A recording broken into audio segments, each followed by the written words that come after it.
Um para-todo envolve sempre uma ou mais variáveis que devem satisfazer a determinada condição e uma consequência que deverá acontecer toda vez que essa condição for satisfeita.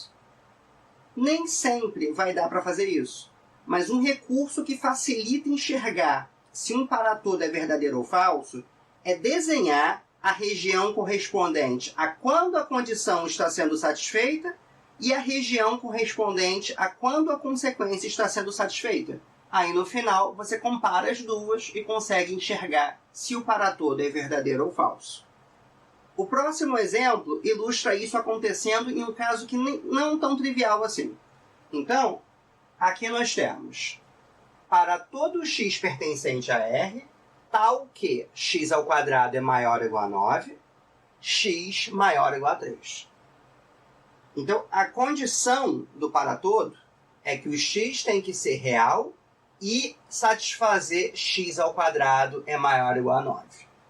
Não é tão imediato você olhar para essa região e dizer essa região corresponde a essa parcela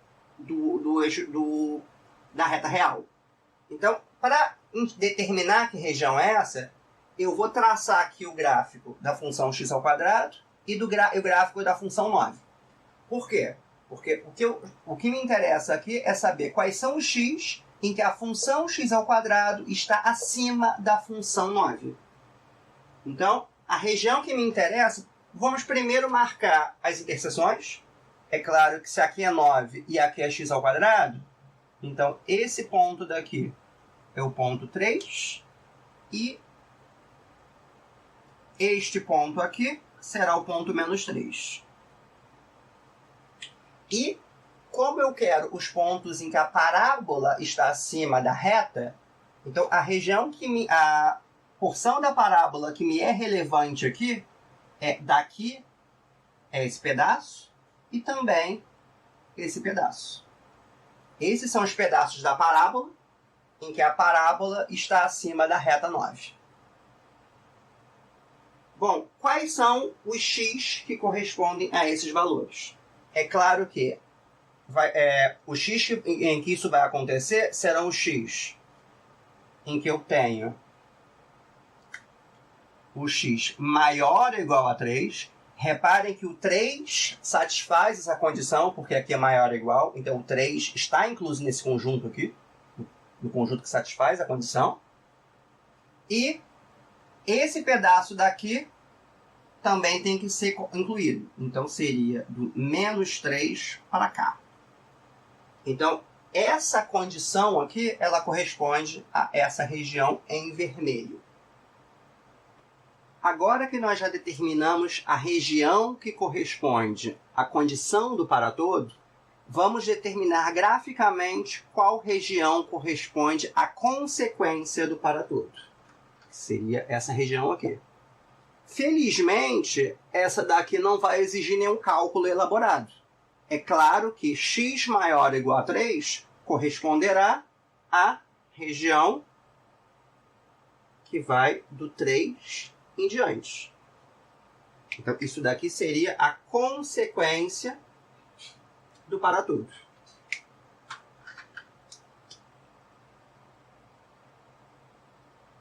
E qual é a condição do para-todo? A condição do para-todo nós já vimos, corresponde a essa região em vermelho. Então, vamos desenhá-la aqui.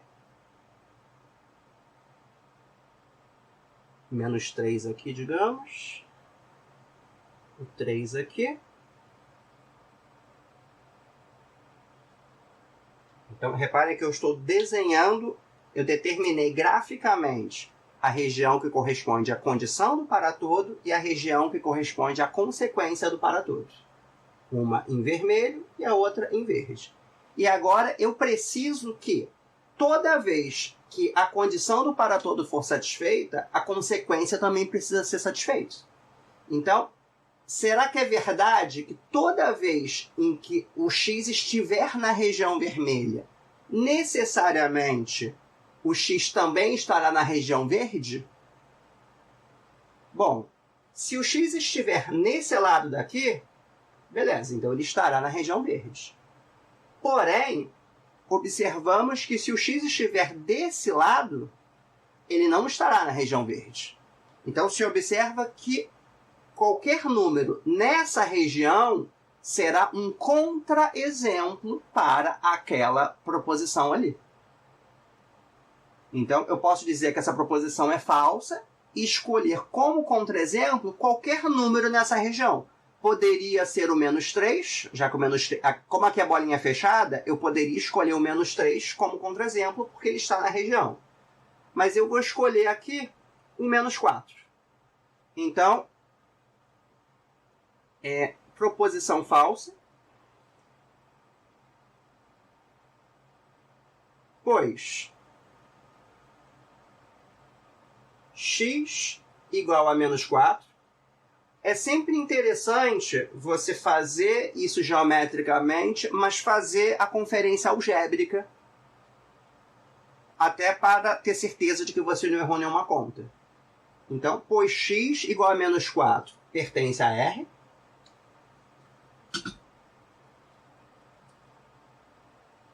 e é tal que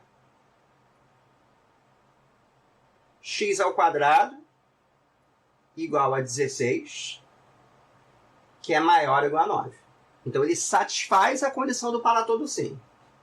Porém, não é verdade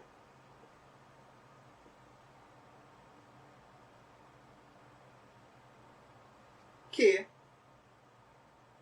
x é maior ou igual a 3. -4 não é maior ou igual a 3. Então, isso aqui realmente é um contra-exemplo. É até bom chamar a atenção de que, às vezes, embora enxergar graficamente seja a melhor solução, não é incomum que os livros simplesmente eles omitam todo esse raciocínio geométrico e simplesmente coloquem lá. A proposição é falsa porque -4 é um contra-exemplo.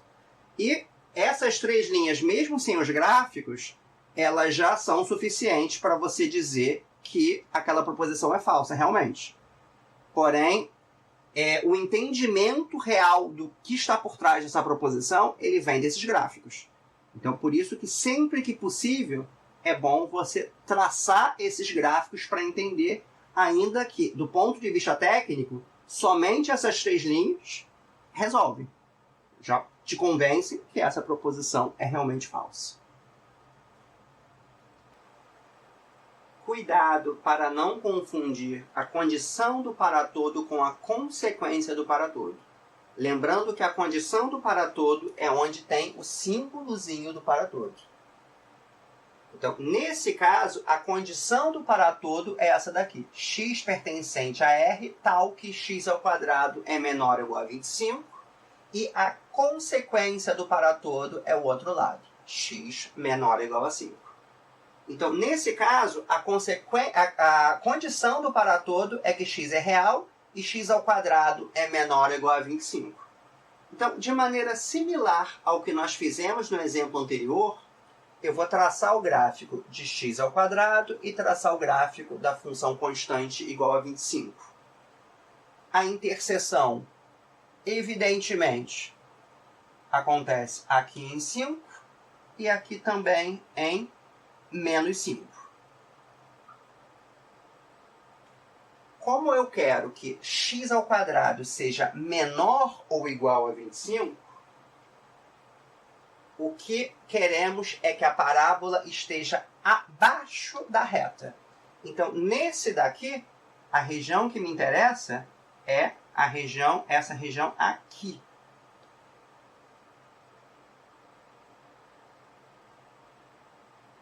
Repare que, novamente, eu vou representar como bolinha fechada aqui, pelo fato de ser menor ou igual. Então, os extremos estão inclusos nessa região. Então, a parte da parábola que me interessa é essa daqui. E quais são os elementos de x em que isso está acontecendo? Os elementos de x em que isso aqui está acontecendo são os elementos que vão do -5 até o +5. Então, seria essa região aqui. Vamos fazer o desenho. seria essa região aqui, que é a região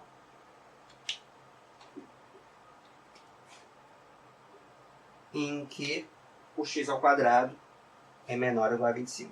Então, a condição do para-todo, nesse caso, corresponde a esse intervalo daqui.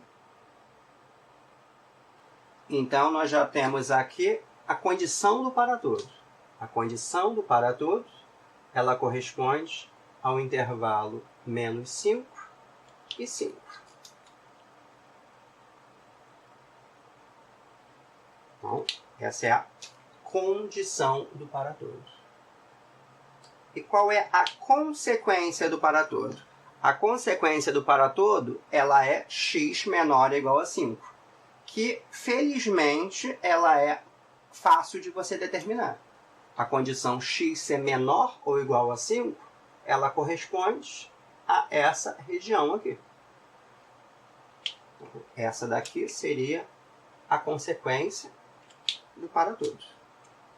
Então, essencialmente, esse para-todo diz que se o x estiver na região vermelha, necessariamente ele estará na região verde. E, efetivamente, nós vemos que é verdade. Porque a região verde, ela contém a região vermelha. Então, se ele estiver na região vermelha, ele precisa realmente estar na região verde. Então, nesse caso, a nossa conclusão é que a proposição é verdadeira.